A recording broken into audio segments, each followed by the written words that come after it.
Здравейте, мили брати и сестри! Благословени да бъдете! Благославям ви в името на Исус Христос! Аз се намирам тук в центъра на Валенсия с моят добър брат Иван Иванов. Тук сме заедно. Искам да го питам едни неща, едни християнски неща и той да ни отговори, да ни каже как са църквите в България. Защото много време ние, българите, в Испания сме много време и дори не си отиваме в нашето село, в България, в Пазарджик. Искам да го питам църквите как са хората, как са младежите в църквата, в какви обстоятелства са в сегашно време българите в нашата малка България. Бъдете благословени! Здравей, брат Иван Иванов, бъди благословен, добре си дошъл в град Валенсия. Добре заварени. Да те питаме, брат, как са братята в църквите в България, в Стралджа, на първо място, в твоята църква? Слава на Господа, последно време така доста хора взеха да се покаят. Последно време хората усетиха, че трябва да се доближат до Исус Христос. Разбраха, че трябва да се покаяват, че да се променят, да променят мнението си.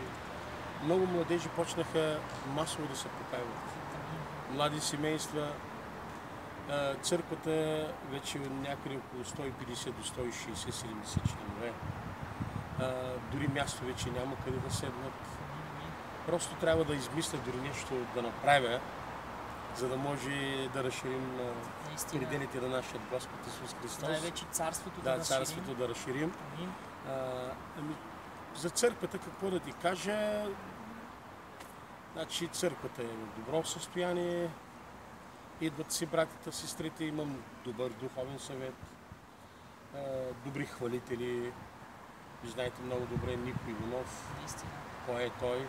Това е синът ми, един много помазан, благословен човек. Нека да бъде слава на Господа. Той не знае какво е свят. Той още от 12 години повярва в Бога.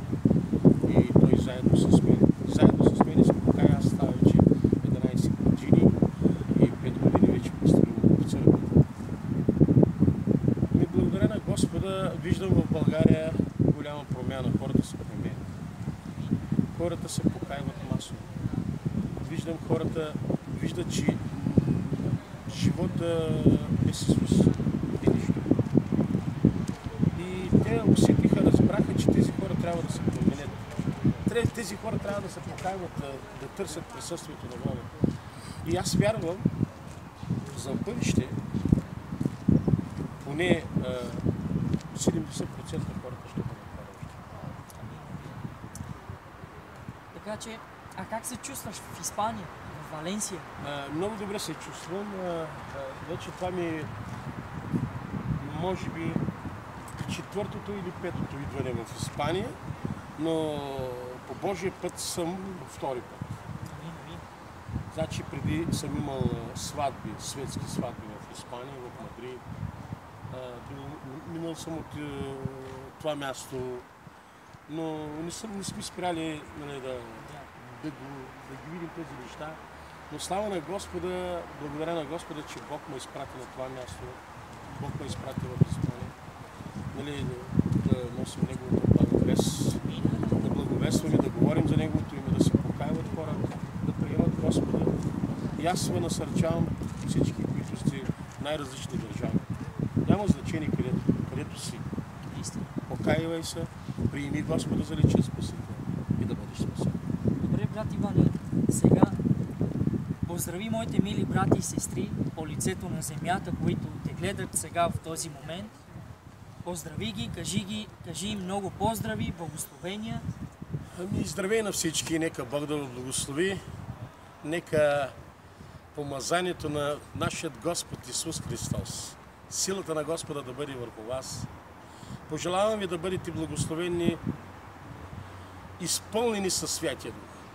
Пожелавам ви всички да повярвате в Господа, да търсите присъствието на Исус Христос и да живеете с Него. Пожелавам ви да се устройвате толкова добре, че да се завърнете вече в България, да си хванете Исус Христос за мантията, да продължават. Да бъдем с Него. Наистина. Бъди Амин! благословен. Бъдете